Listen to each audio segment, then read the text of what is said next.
We are going to spend a few weeks in a book that I have shown you before, and I have gotten devotionals from it before. It is a guide to prayer for ministry and other servants. You are in ministry and you are a servant.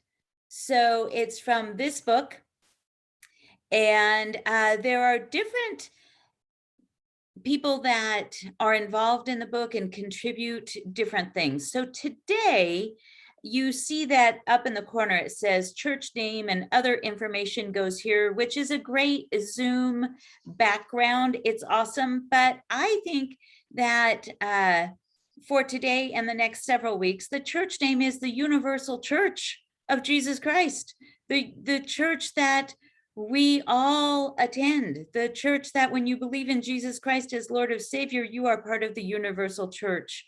And other information is we strive for holy living. We strive for spiritual living. And that's what I want to talk to you about today, spiritual living. Listen to some words from Evelyn Underhill in an article that she wrote about spiritual life. Our spiritual life is his affair, because whatever we may think to the contrary, it is really produced by his steady attraction and our humble and self-forgetful response to it. It consists in being drawn at his pace and in his way to the place where he wants us to be, not the place we fancy for ourselves. I have always talked about that internal beacon that God has placed in each one of us, where we strive to search him out and to reach him. And this, interestingly enough, though, puts another spin on that, where it talks about his attraction, his steady attraction, and our humble response to that. I guess I'd never thought about his steady attraction.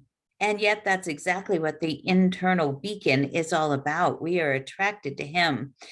And then going to him in a humble response makes all the difference for who we can reach, and makes all the difference for how we live our lives in a spiritual way.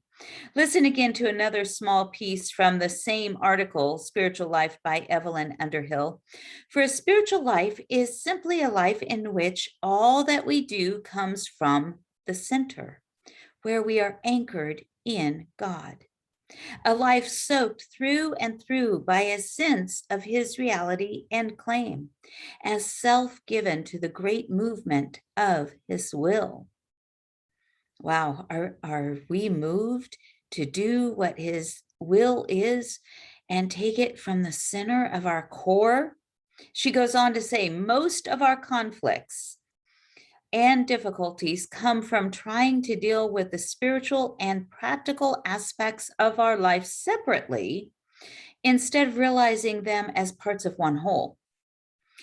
If our practical life is centered on our own interests, cluttered by possessions, distracted by our ambitions, passions, wants, and worries, beset by a sense of our own rights and importance, or anxieties for our own future, or longings of our own success, we need not expect that our spiritual life will be a contrast to all this. The soul's house is not built on such a convenient plan. There are few soundproof partitions in it. In other words, when we are guided by our own self-will, that is in deep contrast to being connected to the center of our souls where God resides. We can't have it both ways. Our souls are not partitioned in that way. So this week, how are you living your spiritual life this week? Are you living it in a way that connects you directly to God at the center of your soul? Or are you living it in contrast which is connected to what your worries are, what your ambitions are, your passions, your wants, your needs. How are you living your best life this week? Talk to you next week.